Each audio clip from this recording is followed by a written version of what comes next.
It's 17:30 GMT. This is Eyewitness News on 97.3 Citi FM.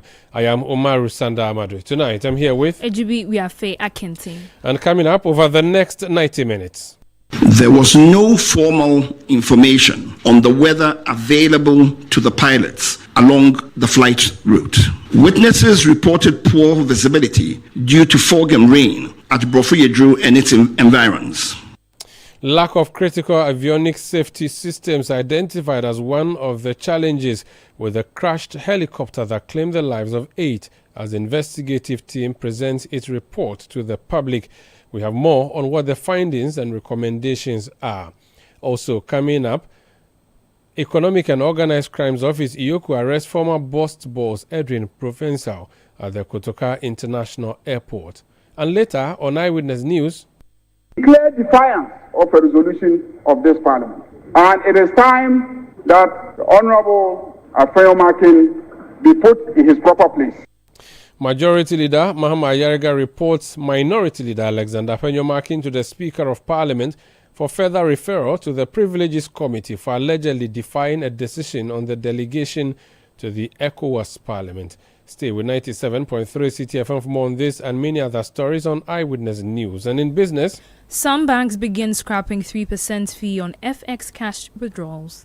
That's in 50 minutes from the Citi Business Desk. Eyewitness News is live across Ghana on a number of affiliate stations, including in the Savannah region on Kasha 99.5 FM in Damongo, in Aflau on Holy 98.5 FM in Dabala, on Sela Radio 97.1, in Kumasi on Orange 107.9 FM, and also on Focus 94.3 FM. In Takrady on Beach 105.5 FM and Sky 93.5 FM. In Nalerigu on Nobia 98.1 FM. In Tamale on North Star Radio 92.1. In Navrongo on 105.3 FM, that's Mike FM. In Bongo Namo on Rikas 92.1 FM. In Jirapa on Jirapa FM 96.1.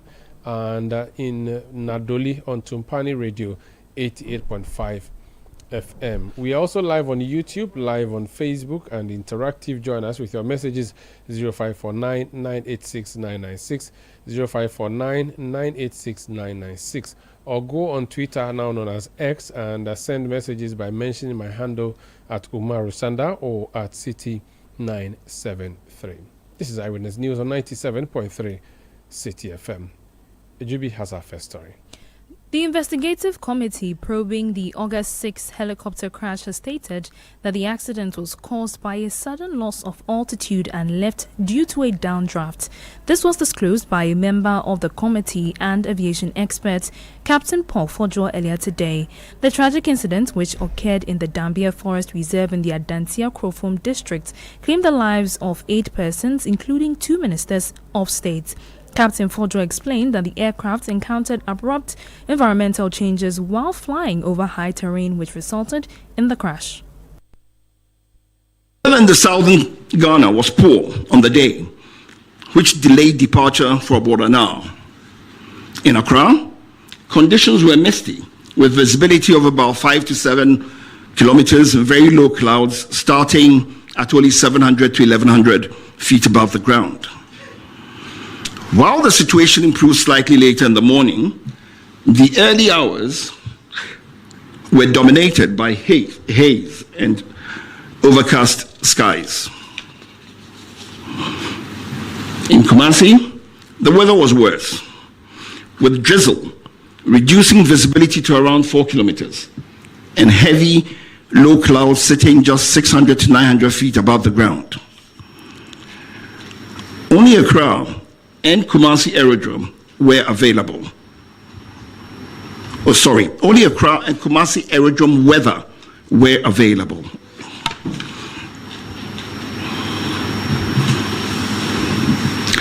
There was no formal information on the weather available to the pilots along the flight route. Witnesses reported poor visibility due to fog and rain at Brofuyedru and its environs. Environmental conditions Environmental conditions in the Dampier Forest Reserve and its rugged terrain of hills, mountains,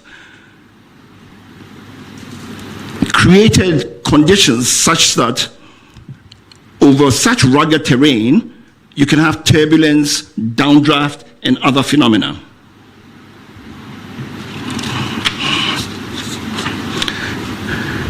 Now, to look at this is what we're talking about.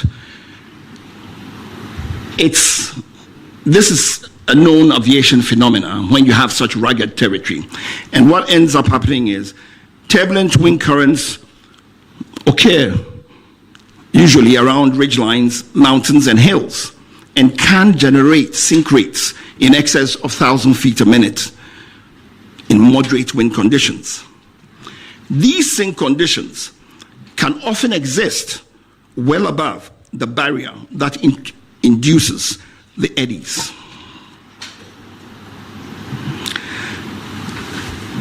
We assessed the aircraft to see if it was fit for purpose.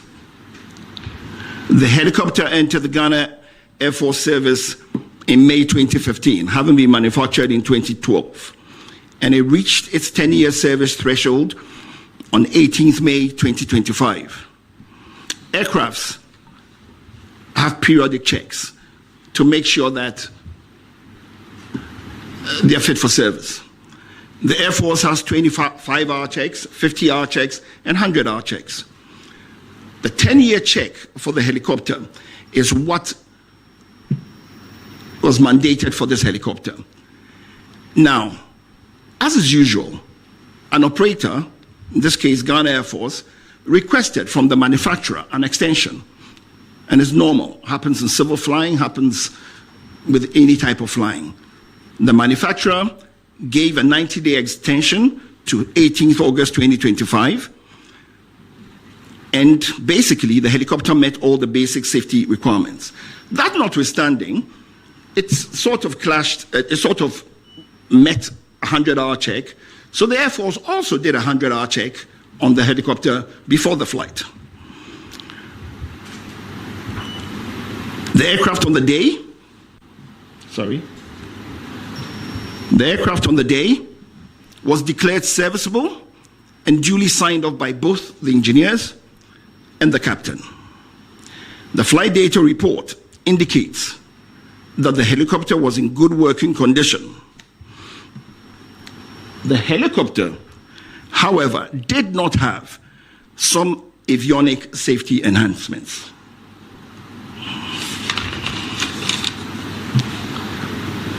As I said before, the aircraft was serviceable and airworthy. The additional safety equipment that the helicopter did not have were things like the helicopter terrain awareness system or the enhanced ground proximity warning system, as you may choose, advanced navigation with terrain mapping, an automatic flight control system.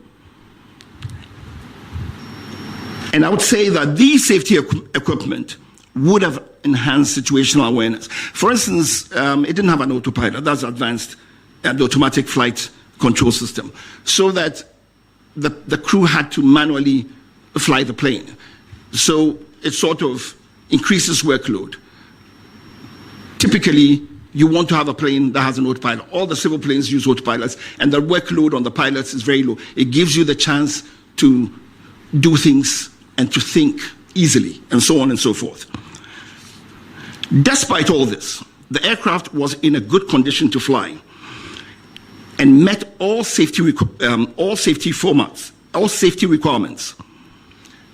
The investigation has recommended strongly for aircraft with these additional safety enhancements to be acquired immediately for the Air Force.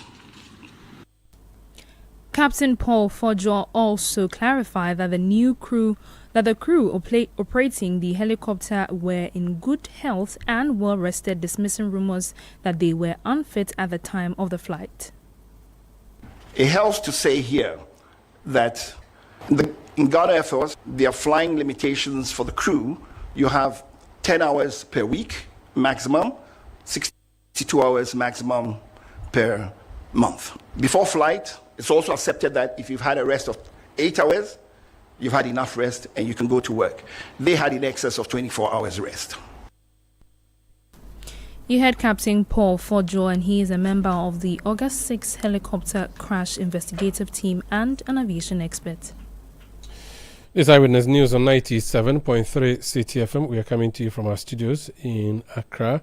I'm Omaru Sandamadu here with Jubi Wiafe Akentin. So you've just heard there a report presented by the lead investigator or the team lead for the investigation. If you didn't catch details of what he said, let me give you some of the points that we have broken down into a news card on Channel 1 TV and Citi FM, and you can find that on our website. So for the causes of the August 6 military helicopter crash, this was what they found. They said adverse weather conditions.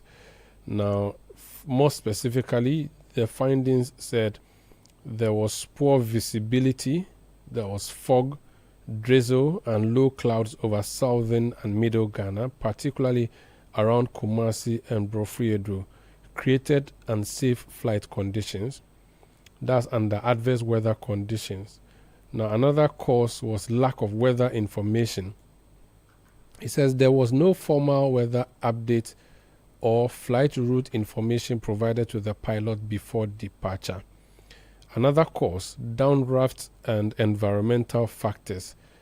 It said the crash was caused by a sudden loss of altitude and lift due to a downdraft consistent with changing environmental conditions over high rugged terrain.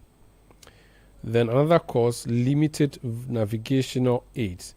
The report found that there were no ground-based navigational aids or real-time tracking systems, that is radar, ADSB, or flight monitoring along the routes.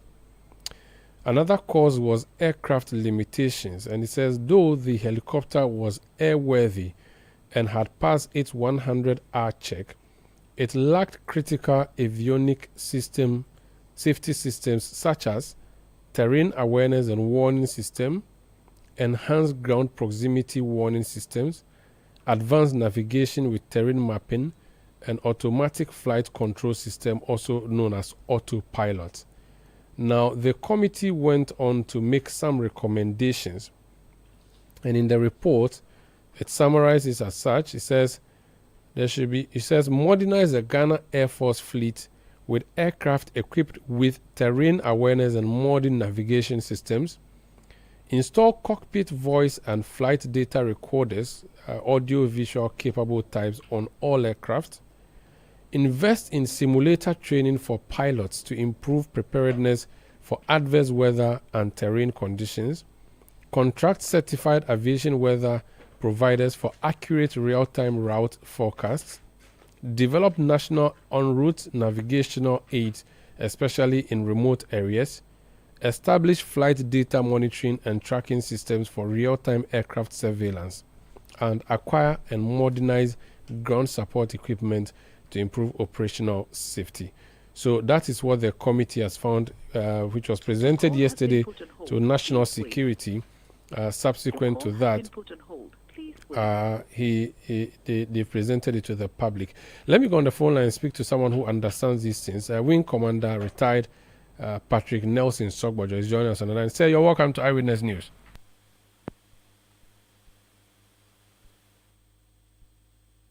Hello, sir. Can you hear me? Apologies, I do not have Wing Commander. We'll try and re-establish connection with him. This is Eyewitness News on 97.3 Citi FM. Eyewitness News. Be there as it happens. If you know these sounds, you didn't just live through the 90s. You lived the experience. Back then, connection took minutes. Today, it takes a blink. You express yourself with memes. You hold video calls across continents. You say hey to an AI who responds, "Hello, Kwame." You order rides, dinner, and dreams all from the palm of your hand. A lot has changed, so have we. For over 3 decades, EcoBank has evolved with you, leading digital banking in Ghana and across 33 African countries, pioneering solutions built around how you live, move, and dream today. From our express points to EcoBank Pay, online banking, and the mobile app, we are where you are. Here for today, ready for tomorrow. Now, that's change, powered by EcoBank. EcoBank, a better way to bank your way. EcoBank, the Pan-African Bank. Oh, jump on now. Go. Ugomi, at what time will you come back where I don't hear the sound of your car? Why you buy new car? No, I don't change my car. It be the same right. It be the fuel way I change. Way one shouts it. Ever since I started using the all-new Excellium Premium Fuel, fortified with 3-in-1 action. Oh, Joe, now my car they run like electric car. No, it's so. This is the type of fuel where they want to. Because now engine they cost. Where they want for way if I buy it, it go protect my engine. And with the small way I buy, I'll go drive, sir. Absolutely. It's like strapping a turbocharger to your engine and giving it a protector. And what they bust my mind, Seth, be the 3-in-1 action, no? Excellium, they prevent up to 99% of deposit. It be anti-wear, some be anti-corrosion. Won't pay when I open there. Hey, so where can I find this magical fuel? Just head over to any Total Energy service station and your car will thank you. Hey, then make a finish my gobe fast, then rush go Total Energies. My friend, but why your hand my gobe inside? I give you info. Make a fill the gobe too small. Go. Excellium is designed to protect your car engine, decrease fuel consumption, and lower CO2 emissions. Don't say fuel, say Excellium. Choose Excellium, choose quality. We asked Ghanaian business owners what they want from Old Mutual. I want insurance and pension solutions that will protect my employees. Your business growth is our business. For 180 years, we have partnered with businesses to protect and grow their most valuable assets. From tailored group life assurance protection to affordable pension plans, we've got your business and your employees covered. Contact your broker or call Old Mutual on 0509 551 609 today. Old Mutual, do great things every day.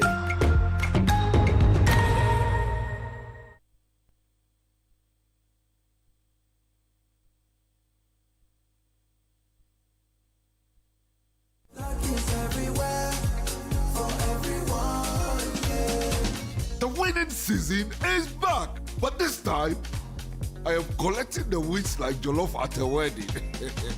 The luckiest season 3 is here. Your chance to flip your luck or maybe your bank accounts too. 2 easy ways to join. Dial *712#. Hit 1 to buy for you or 2 to gift a friend. Feeling lucky? Pick 1 for a random number or hit 2 to choose your own. Pay with mobile money. Done. You're in. Or go to the luckiestafrica.com, click community tickets, choose your number or let the system do so for you. You can buy a ticket for your boo or your favorite barber. Pay with Momo or card if you're abroad. 1 ticket could turn your 1 Ghana Citi into 500 times more. And the whole community could win 10 times over. Dial *712# or log on. Let's get lucky together because luck is everywhere. Play responsibly, not for persons under 18 years. This promotion is regulated by the NLA on the Caritas platform. Let your voice be heard on Eyewitness News on Facebook at facebook.com/Citi97.3, Twitter at twitter.com/Citi973, and Instagram at instagram.com/Citi973 with the hashtag Eyewitness News.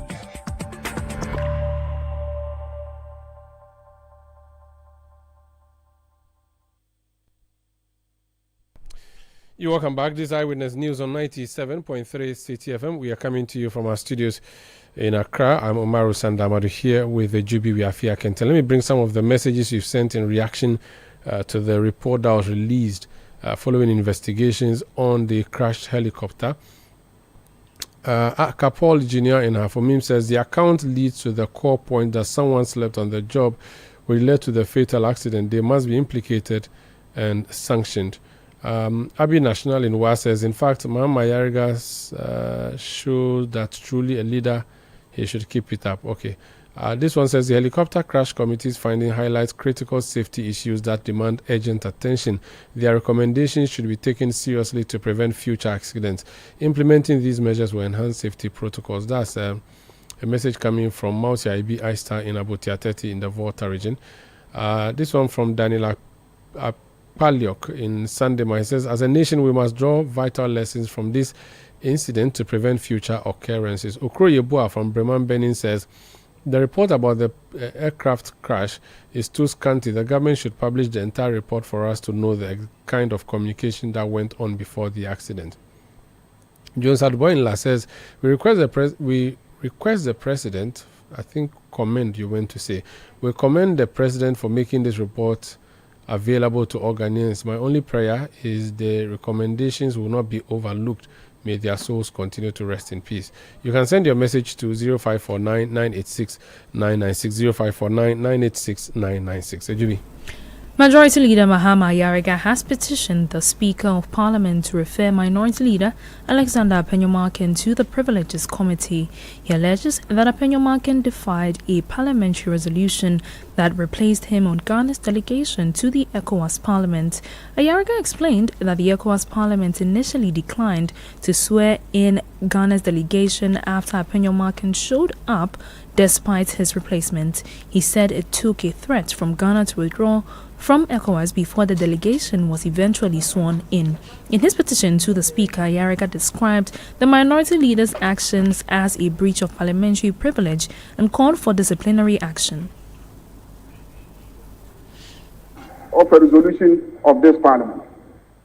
That is why, Mr. Speaker, I have cited the provisions of Order 31-O, which says that any act or omission which affronts the dignity or authority of Parliament, Mr. Speaker, and let me emphasize, authority of Parliament, any act that affronts the authority of the Parliament of Ghana or produces any such effect, constitutes contempt of Parliament and a breach of parliamentary privilege. Mr. Speaker, by defying this Parliament resolution, removing him from the delegation to the ECOWAS Parliament, and actually going to Port Harcourt and attending the session, Mr. Speaker, he has clearly affronted the dignity and engaged in an act that constitutes an affront to the authority of this Parliament. And it is time that the Honorable Apenyomarkin be put in his proper place. That was Majority Leader Mahama Ayariga. Let's go on the phone line and speak to a former member of Parliament for the Tamale Central constituency, the Honorable Alhaji Nusa Hussaini. Alhaji, welcome to Eyewitness News. Alhaji, good evening. Very well. Did you watch yesterday's vetting of the Chief Justice nominee? I watched briefly. It appears that that's where it started from, and now the majority leader is reporting his colleague on the other side to the Speaker for possible referral to the Committee on Privileges because he believes that there's been a breach. Now the Speaker himself also did not have very good words or kind words for what happened yesterday at the Appointments Committee, and even went ahead to apologize to the judiciary and its head, the Chief Justice. The relationship between the two, the majority and minority leaders, appears to be a bit frosty based on what we saw yesterday. How do we deal with that? So, Umaru Sanda, the two events, even though there is some level of nearness to proximity to time, it appears to be unrelated. Whereas yesterday's event was triggered by Article 144(1). This one they are referring to is on the basis of the standing orders of Parliament, challenging the authority of Parliament, which is an affront to the dignity of Parliament. So they are two unrelated events. Yesterday was the meeting of the Committee of Parliament, the Appointments Committee of Parliament. Today, the matter he has raised is on parliamentary privileges, a breach of parliamentary privileges, which comes after in the order of business, which comes after the correction of votes and proceedings. So they are definitely two different sets of things. Well, the nearness might suggest that it's a carryover from yesterday's happenings at the committee level. I think that if indeed, and in fact, Afenyo Markin disobeyed the resolution of Parliament, that would be an insubordination to the orders of Parliament. And the Parliament of Ghana constituted a representation to the ECOWAS Parliament. And no one has authority to do that except the Parliament of Ghana. And if the Parliament of Ghana constituted an authority, a representation which did not include Afenyo Markin, then Afenyo Markin's presence there clearly would be an affront to the authority of Parliament to so constitute a committee of the ECOWAS Parliament. Okay, how do these things work? A referral to the Privileges Committee, what's the consequence of doing that? So and what can lead to that?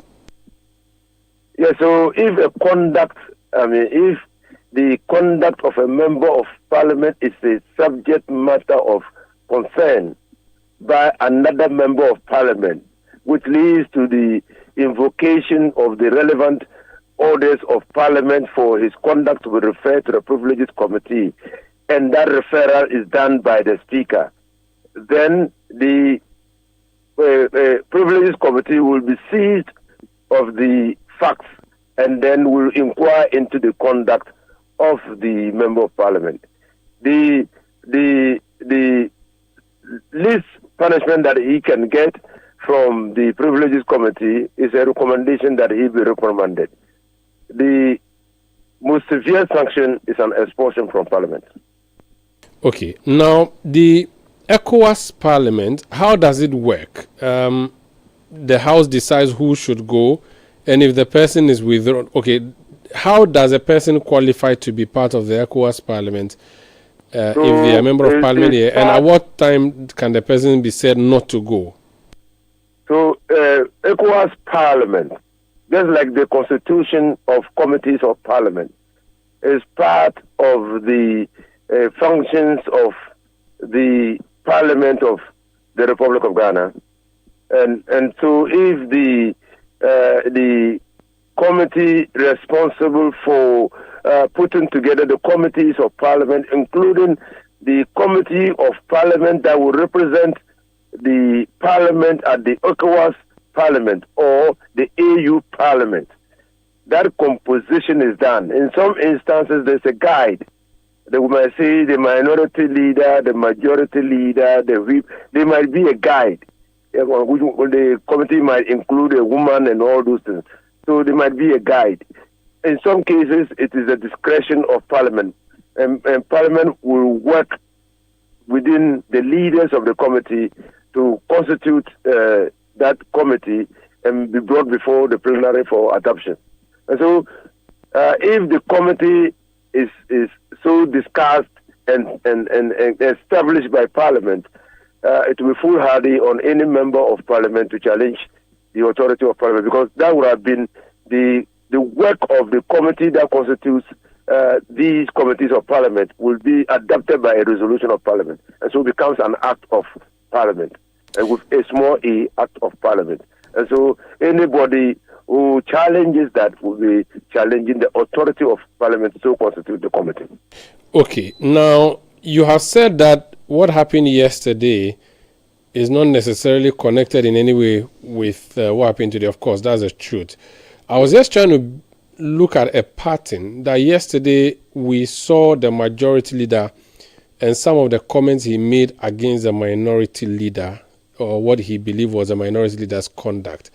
Now, for him personally to be reporting his colleague on the other side to the speaker, it is a big deal. Often the front benches are supposed to work together to guide the speakership to govern the House.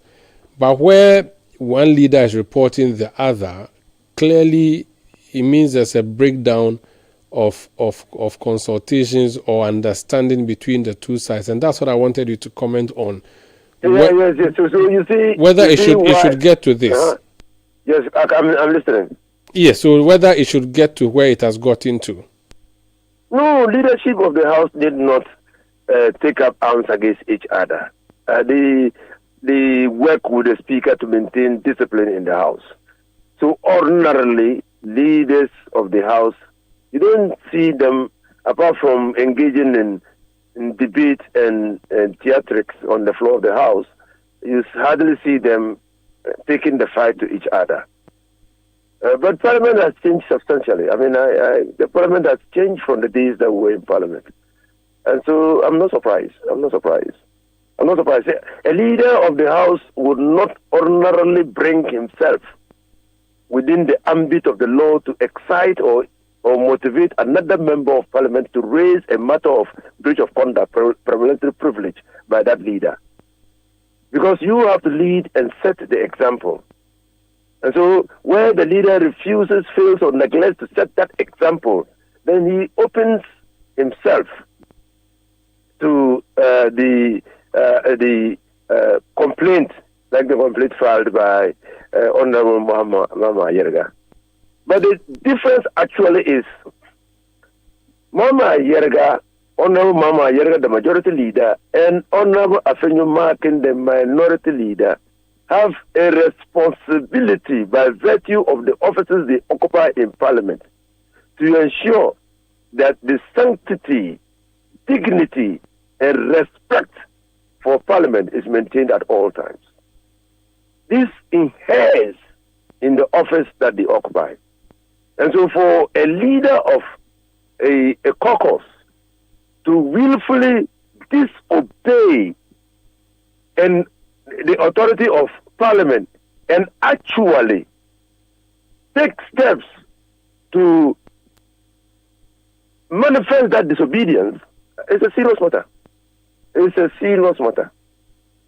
It's just like in criminal jurisprudence and criminal law, where a member of Parliament breaches a provision of a law that he himself, or by virtue of his position or status as a member of Parliament, is by inference responsible for the passage of the law, and then goes out of his way to breach the law. I mean, his punishment becomes harder. I mean, the courts have always treated such breaches with some level of indignation. And so, if a leader of the House conducts himself this way, I mean, you don't expect him to have any sympathy from his colleague, the other leader. I'm sure if the majority leader had also conducted himself in a way that affronts the dignity and authority of Parliament, you do not expect him to have had any sympathy from the minority leader, and vice versa. Very well. Thank you so much for speaking to us, sir. That's Alhaji Nusa Fuseni. He's former member of Parliament for Tamale Central. This is Eyewitness News on 97.3 Citi FM. 2 people have died and 6 others injured after a Toyota crashed at Kwewusu on the Bechim Road yesterday. The Ghana National Fire Service says preliminary investigations have established the crash was caused by speeding. Out of 8 occupants, 2 were found dead at the scene and handed over to the police, while 6 others were rescued and taken to Bechim Government Hospital by the National Ambulance Service. Speaking to Citi News, the Public Relations Officer of the Ghana National Fire Service in the Ahafo region, ADO 1 George Adawu, noted that the injured persons are currently receiving treatment. Incidents occurred on the Bechim-Pechimentia route, just right by the Kwasu River. So the Kwasu is a river body on that stretch of the road.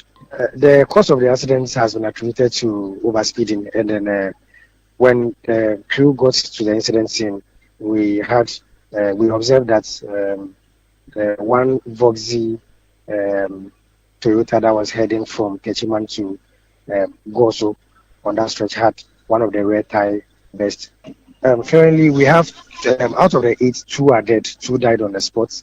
We had 2 of the passengers, that is the driver and then the one sitting beside the driver at the front seat, didn't sustain any form of injury because they had their seatbelts on, and then the rest have various forms of injuries, receiving treatment carried out at the Bechem Government Hospital. That was the Ahafo Regional Public Relations Officer of the Ghana National Fire Service, ADO1 George Adawu. This Eyewitness News on 97.3 Citi FM. We are coming to you from our studios in Accra. I'm Omaru Sandamad here with the GB. We have Akinten. We'll be returning with more. Please stay with us. Eyewitness News. Be there as it happens. Christmas, my favorite time of the year. This festive season, Volta Serene Hotel invites you to experience the magic of Christmas and New Year like never before. From 20th of December to the 1st of January, step into a world of joy, music, laughter, and celebration. We begin on the 20th with a soulful carols night, filling the air with warmth and melody. Then, on 23rd and 24th of December, arrive in style as we welcome you with fresh coconut and local treats. Christmas Day brings pure delight, exciting moments for kids, relaxing escape for adults, and an elegant all-white dinner under the stars, crowned with a spectacular fireworks display. On Boxing Day, embrace culture and rhythm, from picnics and traditional dance to an unforgettable high life and old school night. As the week unfolds, enjoy movie night, live music, karaoke, and endless fun, until we welcome 2026 with a breathtaking fireworks show on New Year's Eve. Special Christmas packages starting from 4,050 for individuals, 5,250 for couples, and 8,900 Ghana cedis for a family of 4 for 2 nights. Call or WhatsApp 0541 539 867 or 0362 025 243 to book your experience today. Volta Serene Hotel. Feel the serene touch.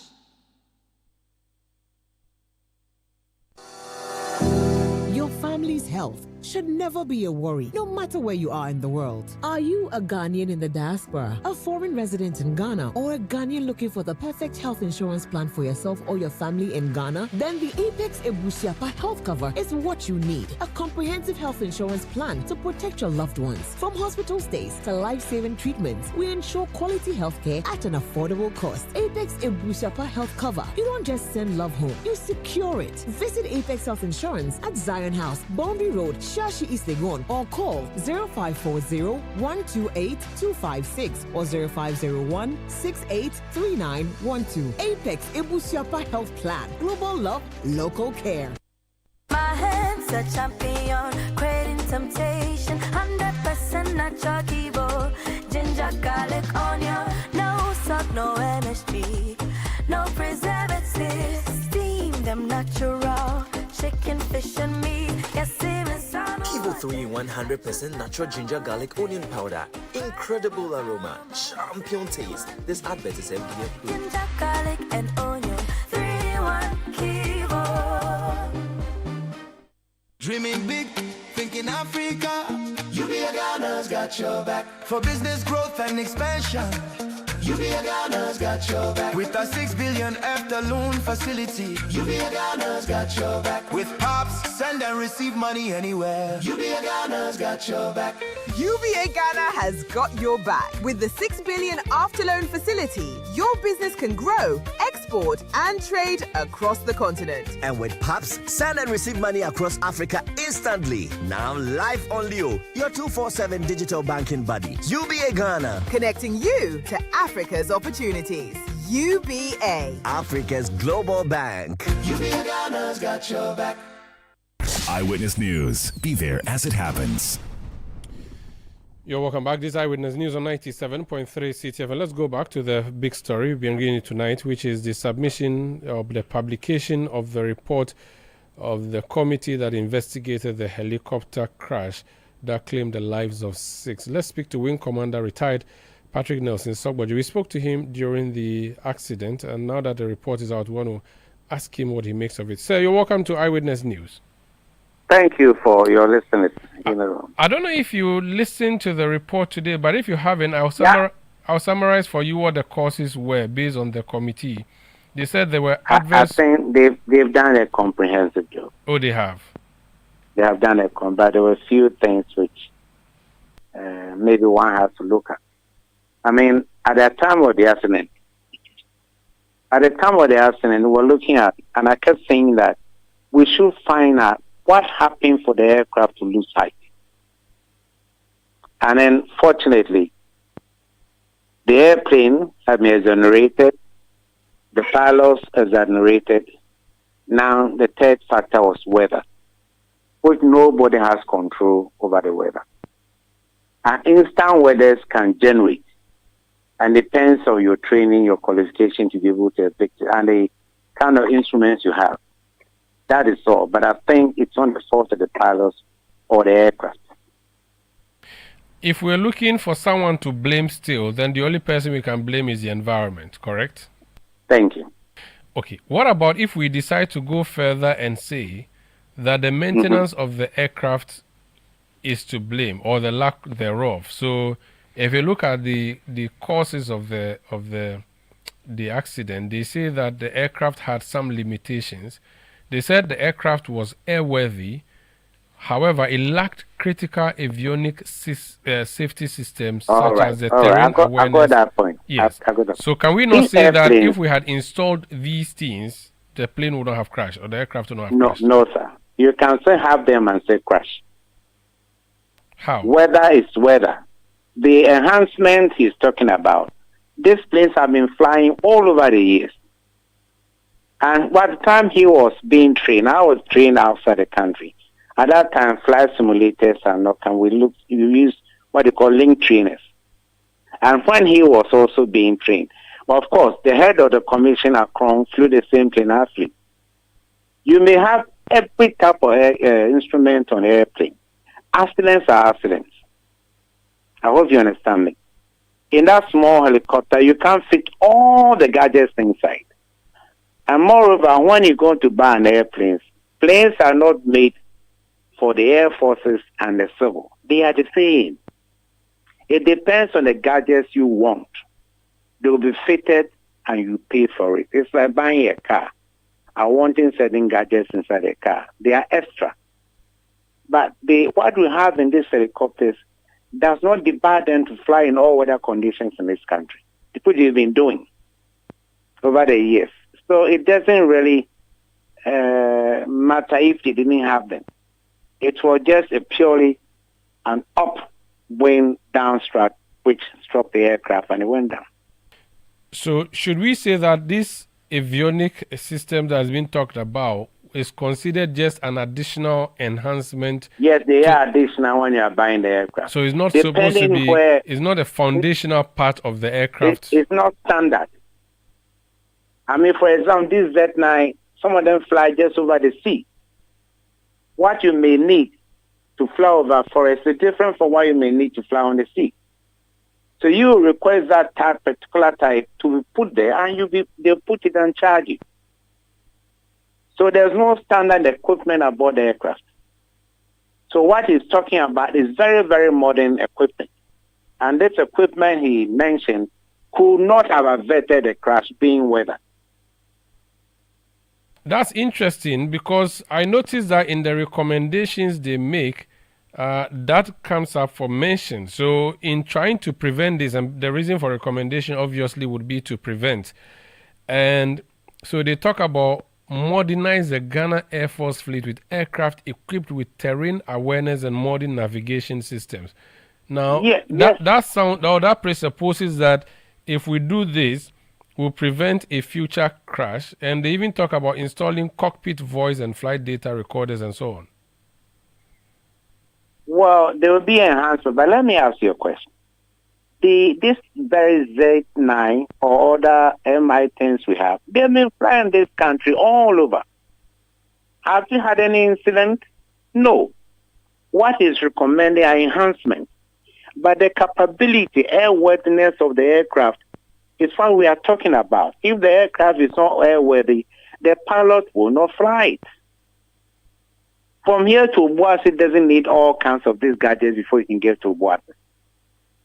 I hope you understand. And then we can also have started navigational aids from here. How often do you go to Obuasi? If we're talking about Accra, Kumasi, Tamale, yes, these are the fly routes. But you're going off course to Obuasi. Who put the gadgets there for you to do what? So when they are okay, yes, they are okay to enhance the aircraft, but then it doesn't prevent you from getting into weather which this thing resulted. So when they recommend that we should develop national en route navigational aids, especially in remote areas, they actually mean we should go and plant some gadgets. Yes, you have to plant gadgets there. And it's not as if we plant them and leave them. We have to maintain them. Is that what it is? Thank you. Which means then that we should map the whole country then and put these. Is that what it means? Which we can't do. I've flown in Brazil, I've flown in Italy, I've flown in US. It's not possible. You know, when I was talking to you some time ago, they talked about the coordinating of the place. Now, who were going to coordinate the place? You have soldiers scattered all over the country, and especially when you're flying over a heavy forested area. You're up there, you can't see the villages down there. But the villagers did the best they could. And the search and rescue team, it took them 2.5 to 3 hours to get there. Much as they're saying that they should enhance the aircraft, I agree with it, but it couldn't have prevented this accident. Because the airplanes have more gadgets than what he's talking about, and they run the same difficulties and they crash. The way you are, the way you are sounding is as though this is an accident and we must take it as an accident and nothing more. Thank you. We can't blame anyone. You can't blame it. It's the weather which caused it. And you see, it happened so can we say that in advanced country they don't have solutions to this weather problem? Oh, but they crashed. I mean, about 4 months ago, a U.S. military aircraft helicopter flew into Silver Airliner close to the airport and killed 78 people in the U.S. just about 3 months ago. It took about 2 months for the report to come out. So countries who are even more advanced, accidents happen. Finally, today during the presser, one journalist asked a question, and I wanted to re-emphasize that question and ask you whether we ought to have been told what was heard in the cockpit recorders if there was any such device. Would it be for public consumption if we heard what maybe the last minute messages would have been so that would give us an impression what challenges were encountered? Because people may have doubts in their minds. You know, when you are training a pilot, sometimes you do bad weather flying intentionally to see how you can get out of it. Now, even they play the voice recorders of public, what use should it be? The board of inquiry is to come out with solutions and ideas to enhance future flying. But if they play the voice recorder to the public, what was it going to achieve? We shouldn't go that direction. We come to a way that people want to know everything. But it wouldn't help the situation. They found out what happened, and let's hold on it as an accident. But playing voice recorders to public doesn't mean I haven't seen anywhere in the world where they play voice recorder before a crash or after crash. It doesn't happen that way. Very well. Thank you so much. The government, if our economy is good, they can enhance some gadgets, but not ideal gadgets are what they are talking about. Very well. You know, Air Force are trained, and you see what we train. You train the basic pilot. Military is giving additional pilot. Fighter pilot I did, I was giving additional pilot training. So that's why I talked about the capability and the qualification on the people who were flying the airplane. You know, and it's just an accident. Thank you. Thank you so much. Yes. Thank you so much for speaking to us, sir. Okay. That's Wing Commander retired Patrick Nelson Sogbojo. This Eyewitness News on 97.3 Citi FM. To some other stories now. And former Chief Executive Officer of the Bulk Oil Storage and Transportation Company Limited boss, Edwin Provencal, has been arrested by the Economic and Organized Crimes Office, EOCO. This is an information we are picking up. Let's see if what more we can pick up from that particular story. Moses Abo is a former youth organizer of the MPP for the Greater Accra region. We understand that he has been with Edwin Provenza. He's joined us on the line. Mr. Abo, you're welcome to Eyewitness News. Thank you very much, my brother. Please, how are you? I'm well. I was speaking to Morris Under. Yes. I need to come and see you, my brother. Oh, what have I done wrong? I have an agenda. You are the right person to push that agenda. Is it positive or negative agenda? Oh, it's positive. Because now that you are close to people who have been arrested by EOCO, means it be a small problem. It's positive. The problem could be. No, go be. Problem could be. Okay, thank God. What happened to my brother Edwin Provenza? Well, thank you very much, my brother. Let me take this platform to greet everyone who is listening to your TV or your radio. I had a call this morning that our former chief executive of BOST has been arrested by the immigration.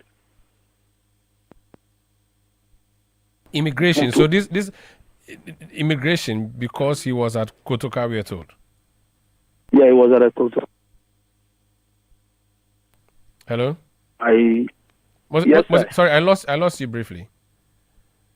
Yeah. So this morning we had a message and a call that our brother Professor has been arrested by immigration at airport. He's traveling for a conference, and we are trying to reach him. His phones are off. So the information reaching to us that they have kept him at the NIB, opposite the immigration office. We went there. He wasn't there. The information we gathered that they have moved him to the UCO. So we went to the UCO. His lawyer was there. He was there some few hours. An hour, they moved him to his house to go and search the house. We all go to the house, and they did what they want to do, and then they brought him back. So we tried to ask questions. What is exactly going on? What has he done? They were not ready to tell us. They said we should go. If anything, they will call the lawyer. So we were there around 5 p.m. and we left. But I'm having information that maybe something will happen in the night. I'm here to find out. But so far, this is what I have for you. So he's not been granted bail? He has not been granted bail, my brother. And you don't know the reason he was arrested for? Nobody knows the reason why they arrested. They're not telling us anything. Did you manage to speak with him? Yeah, I managed to speak with him. I greet him. When they sent him to the house, after they went in with the officers, check, do their search, come out with some few documents, go through, he was there. So he's fine. I greet him. We shake our hands. And then after they had done, they move him to Yoko again. So at it stands now, I can say with confidence, with authority that he's still in the hands of the Yoko. Did they say what they were searching for in his house? Come again? Did they say what they were looking for in his house when they went to search? No, they didn't find anything. But do you know what they were looking for? I don't know. Nobody knows what is going on. Even the lawyer,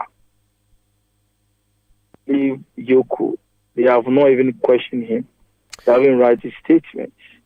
I don't know if they have started writing his statement now. But I have left from the premises. I'm on my way going home.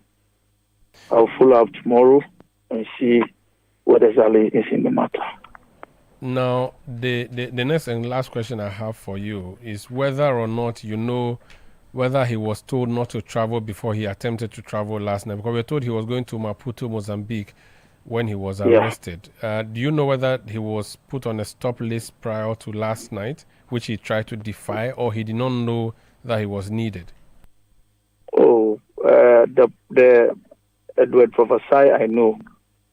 If he knew he's in the wanted list or stop list, I don't think he would do that. He's not aware because I asked him, bro, why were you aware that you are part of the stop list? He said no. He has been in the country. He travels anytime and come back.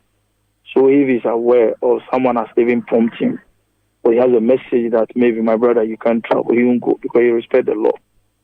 Okay. It's a ambush, witch hunts and arrests, which I think what is going on in this country is not helping our democracy, my brother. But let's see what happens tomorrow. I don't want to conclude.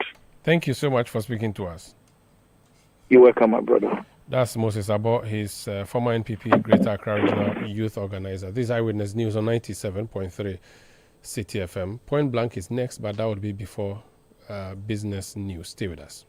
Eyewitness News. Be there as it happens.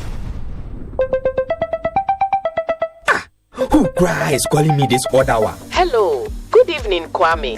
Good evening. We are into baby foods and would like to introduce... Wait a minute. How did you get my number? You just use ways and means to find people's numbers and be calling them by heart. No respect for privacy or anything at all. Oh, Bra Kwame. Is your business privacy ready? Do you collect and use information of people in your line of work, like their name, number, location? You might be doing the wrong things. Whether you're a big company or a small one, you must respect people's right to privacy. Register and be certified by the Data Protection Commission of Ghana. It is the law. You will receive the necessary training, advice, and guided on the right systems to put in place to help protect information you collect about people. Register your company. It's simple and online. Visit www.dataprotection.org.gh to register. Privacy is the responsibility of everyone. Remember, privacy is personal.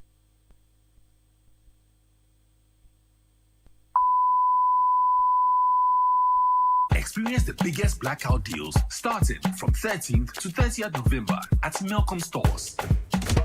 Go!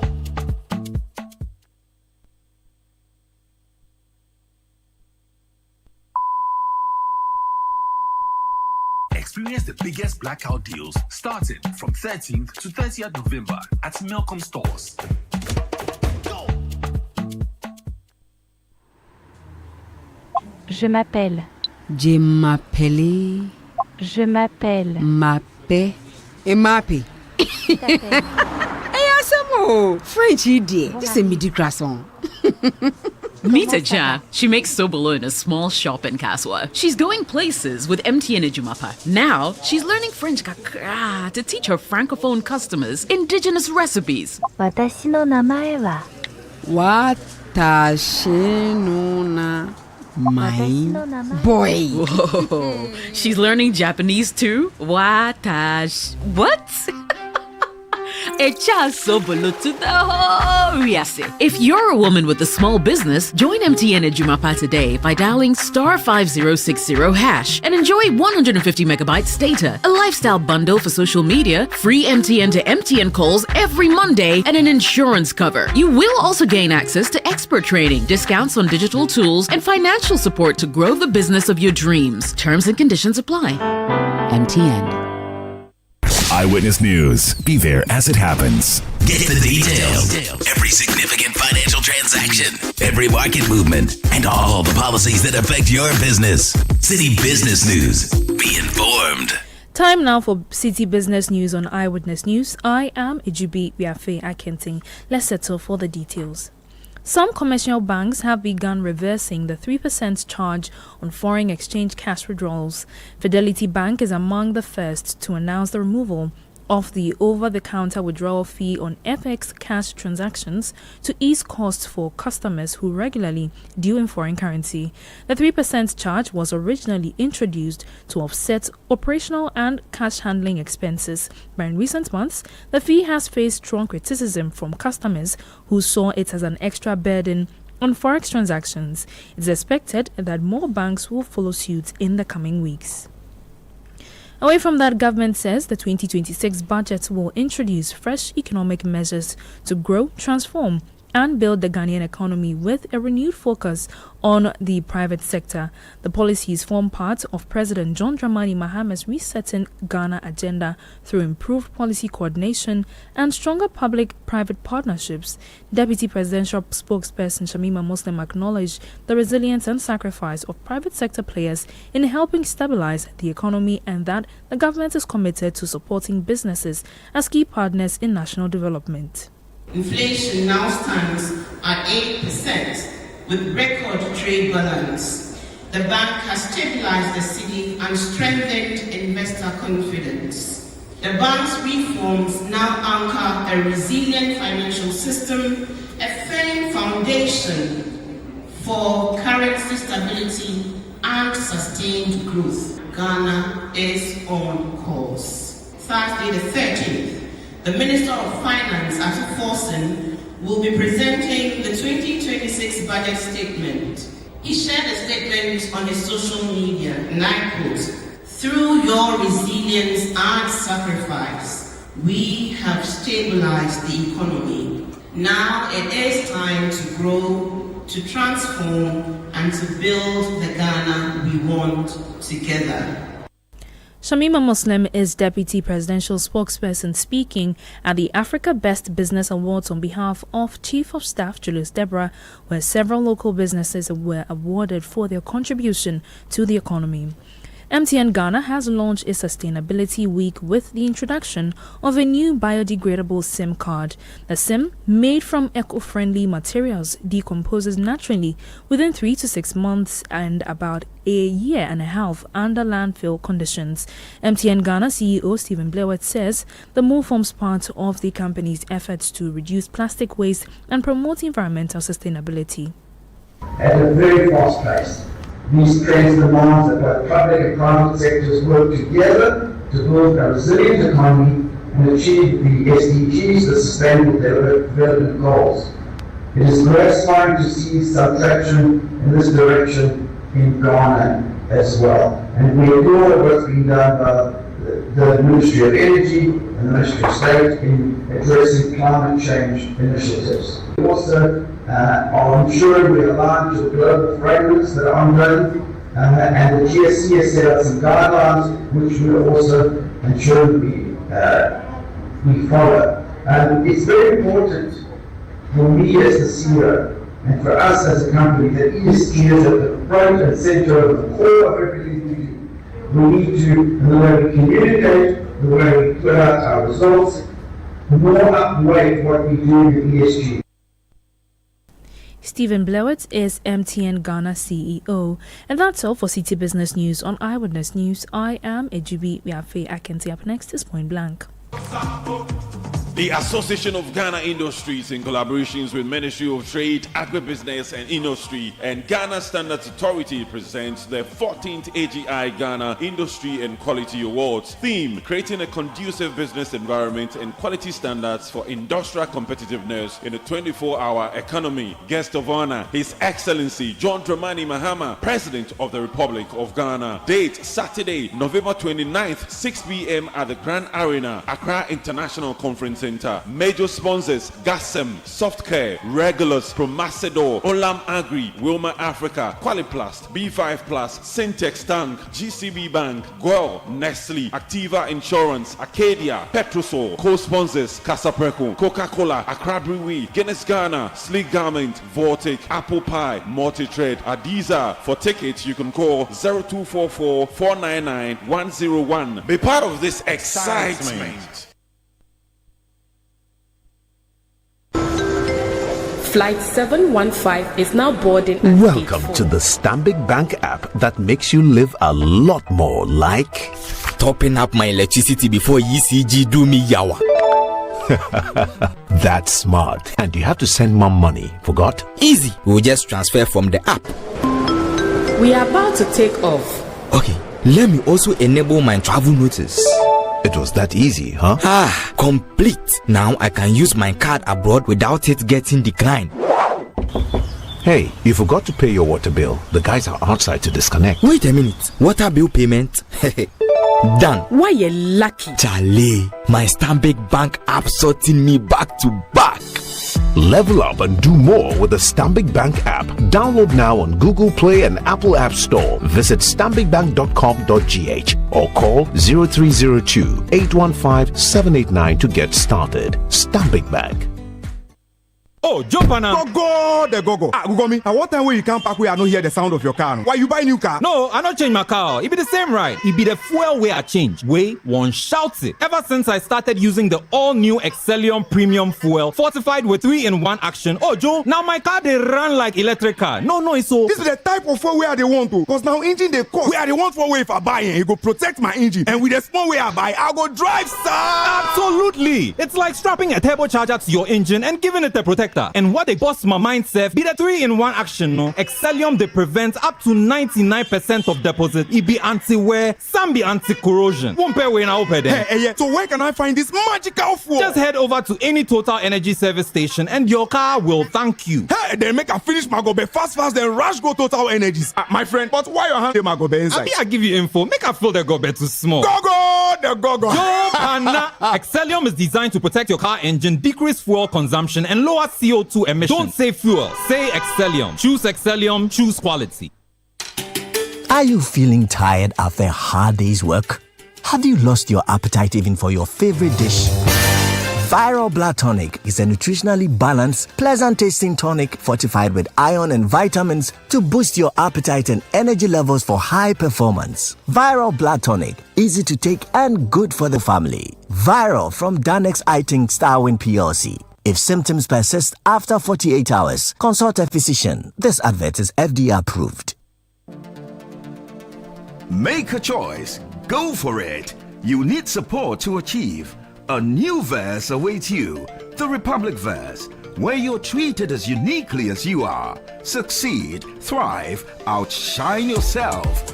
This is our verse, the Republic Verse. Join the Republic Verse and big up. Republic Bank, we're the one for you.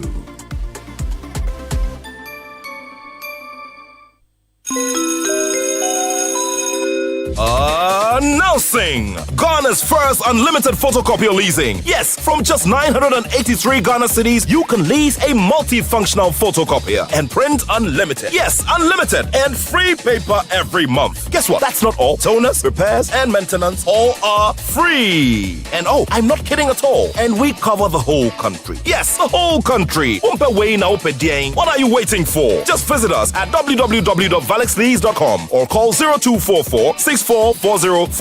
I repeat, or call 0244 644048. Remember, terms and conditions apply. Valix Lease, affordable document management solutions. Eyewitness News. Be there as it happens.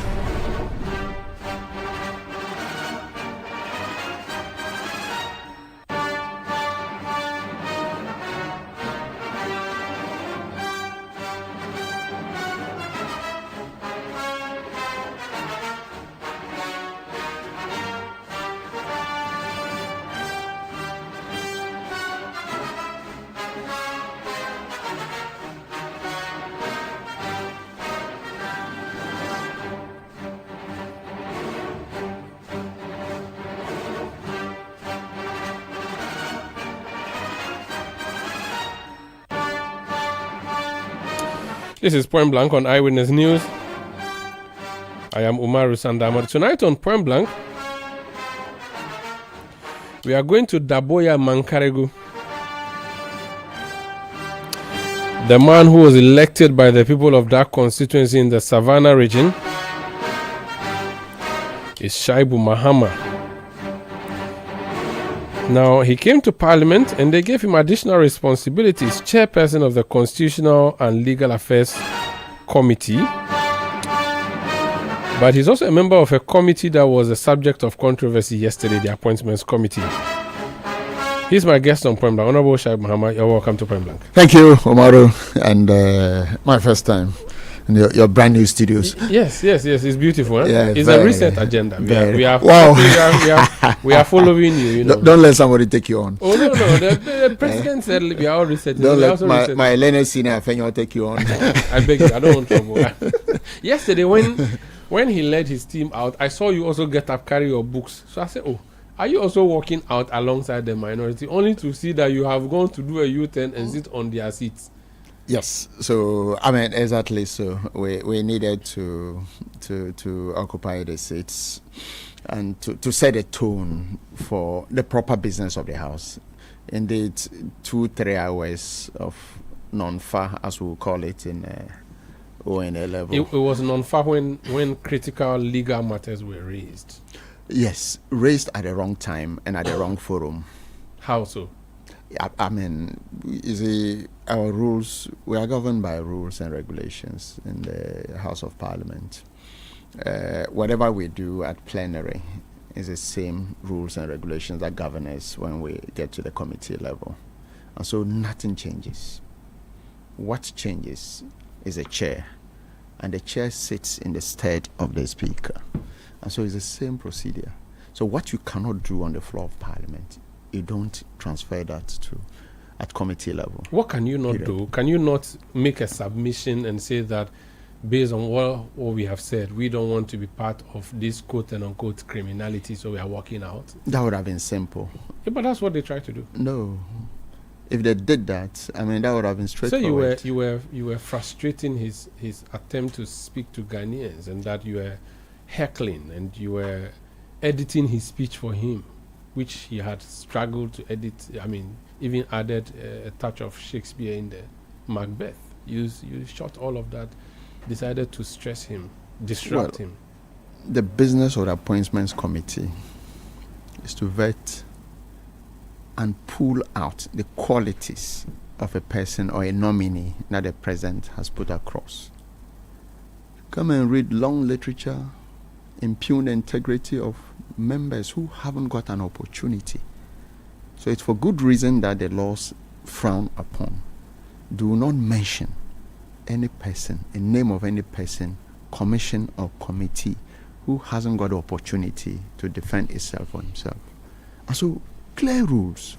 So on the contrary, they came in there with a script. Unfortunately, they didn't get opportunity to mark it.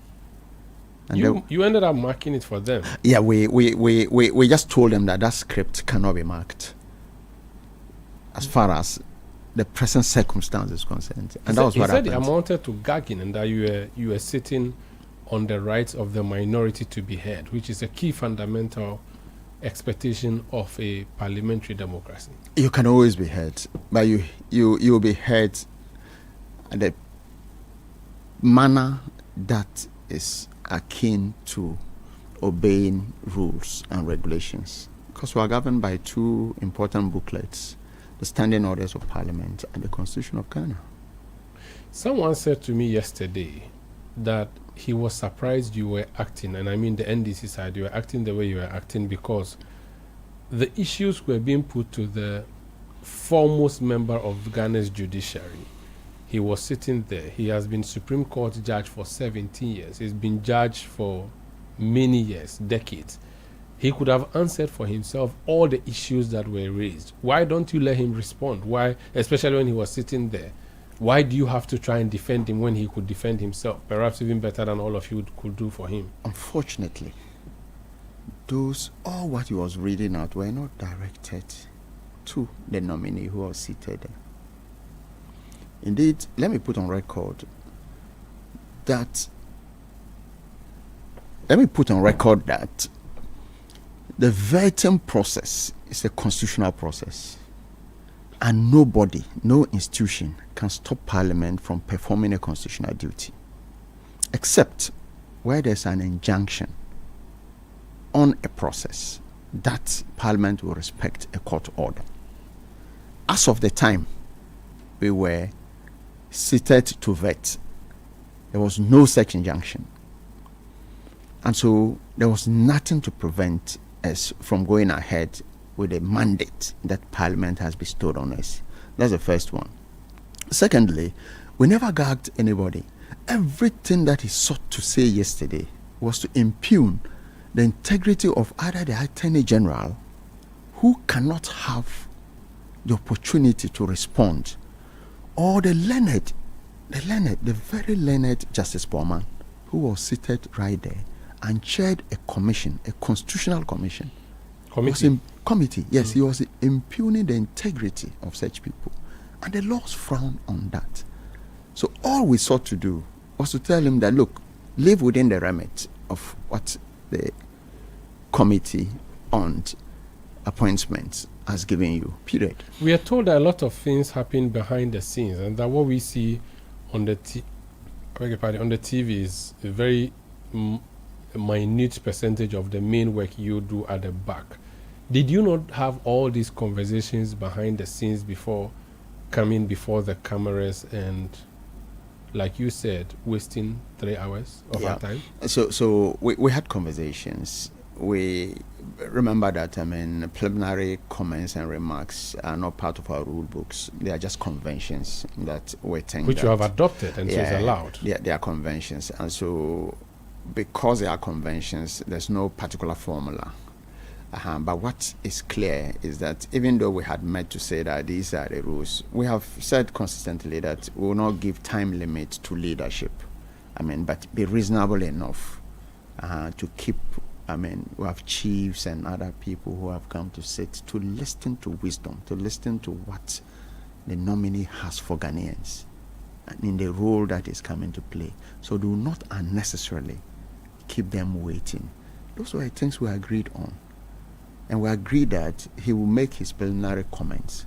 But those comments cannot go outside the rules. Did he say to you that they were going to walk out after the preliminary comments? Well, so, we got information that the script I told you about, they wanted to come, sit down and denigrate everybody, then walk away. And those people you denigrate, you impugn their integrity, will not have the opportunity of defending what you have said. And so we said, no, you can't have that. But you would agree that the absence of the minority took some color from the vetting, because the expectation is that the opposition will usually ask the tougher questions of nominees before appointments committee, and that the majority side often just does congratulations and bye-bye. 37 years. And are you talking about my age? No. Okay. I'm talking about a nominee who was before us. Mm-hmm. So much experience. Supreme Court for 17 years. What we're just trying to ask of him is not because it's just a leadership position. Because any judge at the Supreme Court can become a Chief Justice. And so he is capable of answering any question and every question. But they missed a glorious opportunity. Indeed, all the press conferences they now went and held could have been questions that you posed to the nominee to answer. But that did not take the shine away. Indeed, we asked very germane questions. Questions that go to the core and the root of our judicial jurisprudence and the judicial service in general. And so, ranging from the Supreme Court and paneling, Supreme Court itself as being constituted as a special court to hear only constitutional matters. Of course, if you go to some jurisdictions like South Africa, they have a constitutional court. So in other words, you don't travel with all other cases up to the Supreme Court. So there's a cutoff point at the appeals level. And so he answered all of that. And importantly, legal education. You guys struggle to write exams, entrance exams to go into to the law school. Time passed from faculty, we just walked straight into the law school.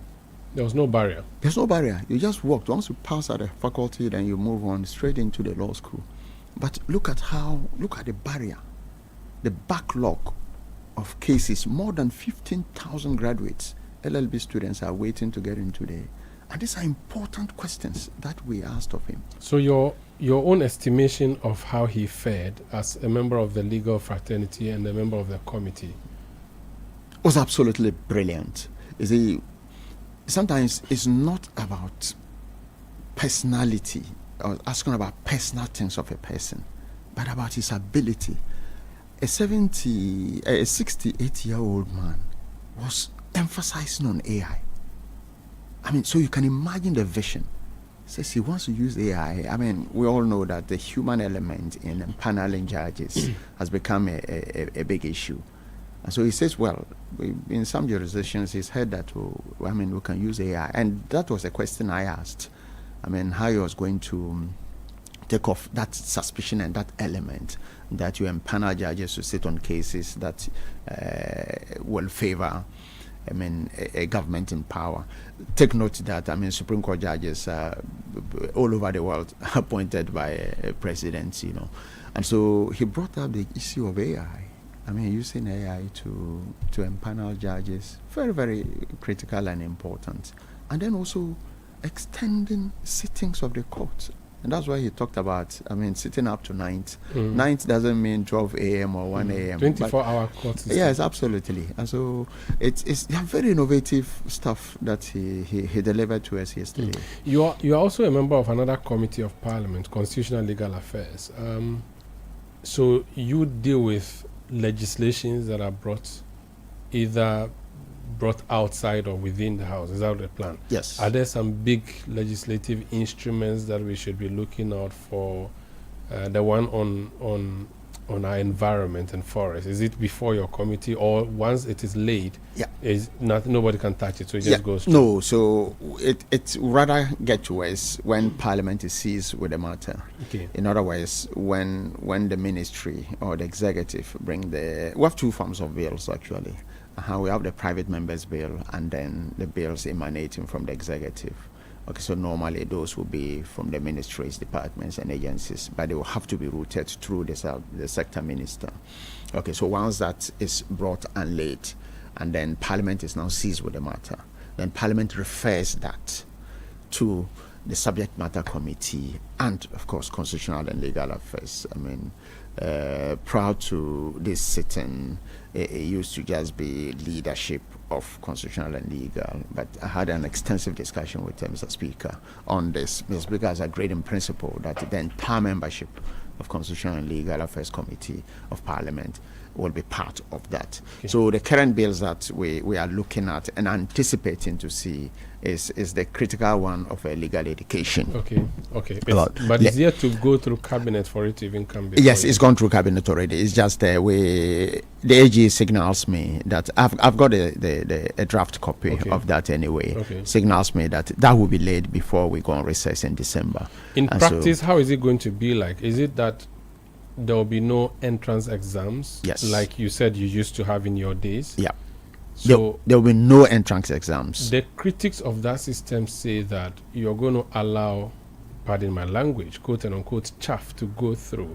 Yesterday, if you notice, one of the questions I was asked of the CJ was that they were churning out lawyers. He said he didn't like the word churn.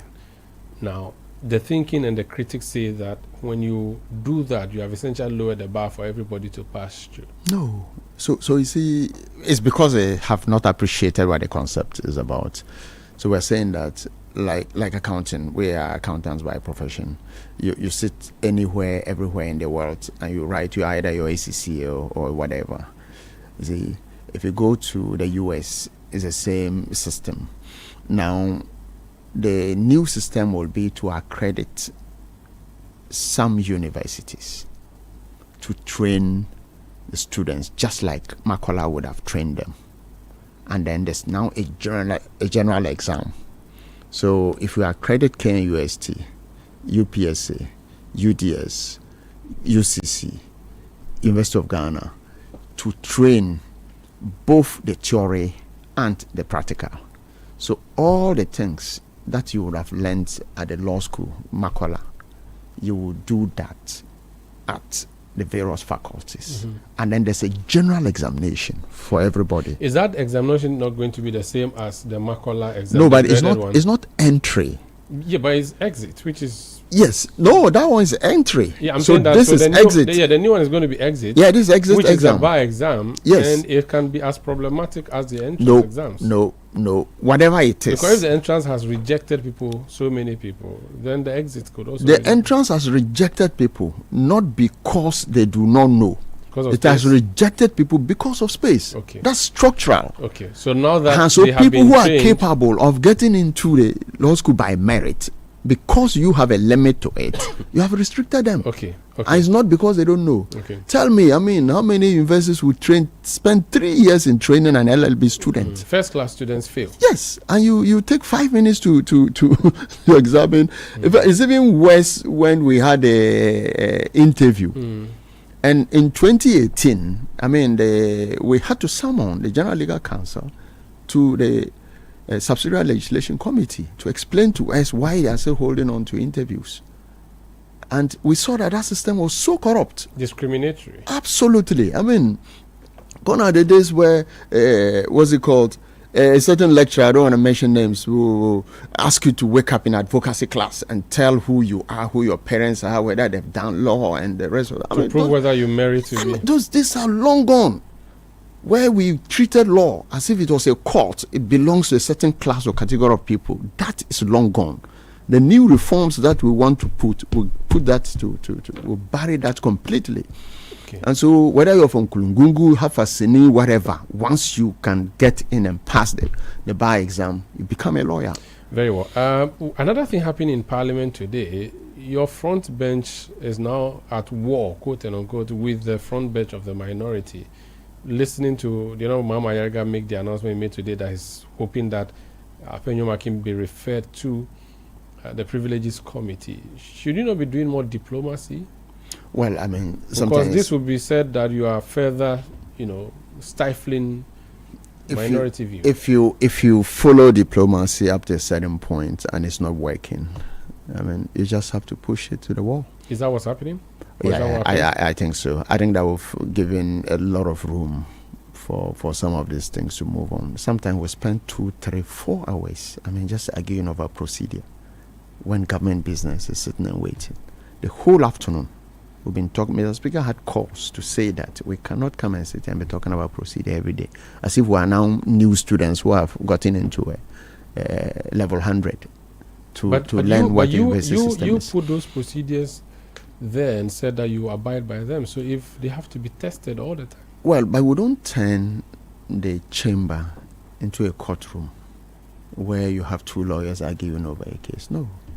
There's business to be conducted. And if we strictly follow what the rules are, without necessarily overstretching what the meanings of the rules are, we can make progress. And we can serve this nation better than we currently are doing. And this your tiredness of tolerating people, would it possibly lead to expelling the minority? Is that what your plan is? Well, not necessarily the minority. Mr. Speaker just says that, look, I mean, I've relaxed the rules for so long a time. And I think that let members come out. If there are any breaches of privileges, let's crack the whip. We need to go, but let me just give you a minute or two. Let's talk about Daboya Mankrago. Your constituency, they voted for you. They say come back to represent them in Parliament. They did. How is the constituency looking? It's looking great. I mean, you've not been given position. Mama didn't give you his kinsman. He didn't give you job. So yeah, he gave me a job. I mean, yes. How? Well, he afforded me opportunity. He led a party that sponsored me. Remember that anybody who is in power in Parliament is the party signed your document before you can become. So that's a job he has given me. A job that stretches to, I mean, serving your people. Also, Daboya is fine. Daboya Mankargo is largely rural.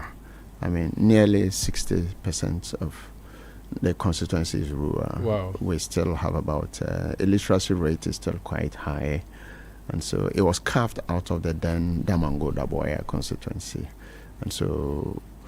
A lot of development will have to take place. The district is barely just a little over 10 years old. So new things are still coming up. We're trying to open up the road network, trying to get in more schools into the system. And so it will take some time to match up to other districts that have been there for years. I come from the Shai Osodoku district, the constituency of the Greater Accra Regional Minister. Sadly, the 2 names of the constituency don't have a road connecting them, so the Shai part to the Osodoku. Yeah. And when I say this, the road is bad. Yeah. Is it the same with you? Do you have a proper road connecting the Absolutely not. Daboya to Mankargo? It's just access road. I won't call it a proper road. And which one is a district capital? Daboya is a district capital. So people from Mankargo and the rural areas will have to come this way. In fact, Mankargo is even closer to Upper East.